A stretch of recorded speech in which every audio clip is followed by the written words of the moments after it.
Hi everyone, Shane R. Monroe here, and you may remember my previous video, you can check it out up there, about the problems with the Dragon's Lair 1-up arcade cabinet. Namely that the Dragon's Lair game, there's 3 games included, Dragon's Lair 2, and Space Ace. Dragon's Lair has an audio sync problem. Honestly, the audio and video are off by anywhere from, I'd say, 300 to 800 milliseconds, which for a game that is using audible cues and sound type scenarios like that, you don't really want that lag, right? You bought it new, and one of the games is really kind of flaky out of the box. So we complained to Arcade1up, tons of people, you can see it everywhere.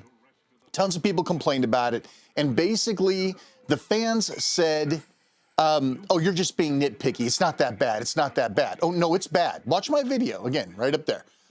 Watch the video. You'll see how bad it is. And so when we complained to Arcade1up, they said, guess what? We're not going to fix it. And you're like, what the hell? I just spent like $600 on this cabinet. You're not going to fix the problem? We're not going to fix it. We're not going to fix it. We're not going to fix it.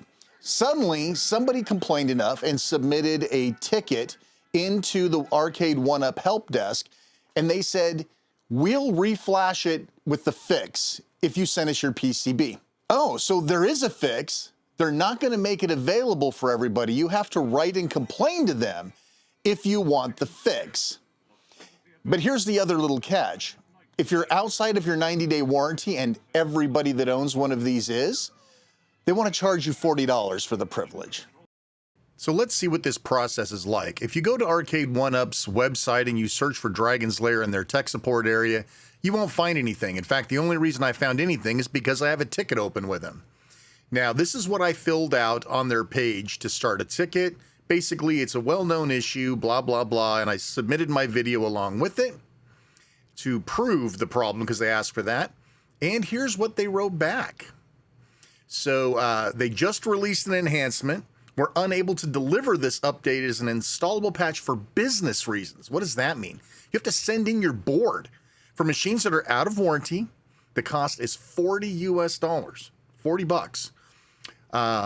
And then let's see. So the process is contact customer support. You'll get invoice for the reflashing. You'll get a QR code to ship back your package, and 5 to 10 days you get it back. You're supposed to take this whole unit off, and we're going to do that in a second, and send the whole unit back, the metal sleeve and everything. You'll need to provide a proof of purchase, a picture of your H panel showing your serial numbers. And then, of course, I asked, so what's the warranty period? I haven't had it that long. I want to do the fix myself. There's no way I can flash on my own. I'm pretty tech savvy. And the answer was, no, it's 90 days from the invoice. So I'm well out of 90 days, as I bet every single one of you are. And I basically gave them all they wanted. I gave them the picture. I gave them all of the information, the shipping address, all that good stuff. Then they want you to attach the receipt that you paid the $40. So I attached the receipt, paid the $40, and here you go. And they give you a code. So to give them the benefit of the doubt, it was pretty easy. I boxed it up and I took it down to the UPS store, and they just scanned it and put a label on it and everything. So I didn't have to pay for the return. So in order to get this guy out, here's the back of the Arcade1up cabinet. There's 3 screws you'll have to take out to get the back off. Not a big deal. Then you'll just lift the back up off and set her down. Now the unit we need is right back there. Of course, that board is right in the way, so it's kind of hard to get a good look. But there'll be 6 screws that you'll need after you take off all of these plugs. Now they should all be unique, so you don't need to necessarily mark them, but I'm going to take them all out, and there's a couple that you can't unplug until you get all the screws out. Screws are very small, easy to drop. Use a magnetic head screwdriver, and then be ready to take those last cables off.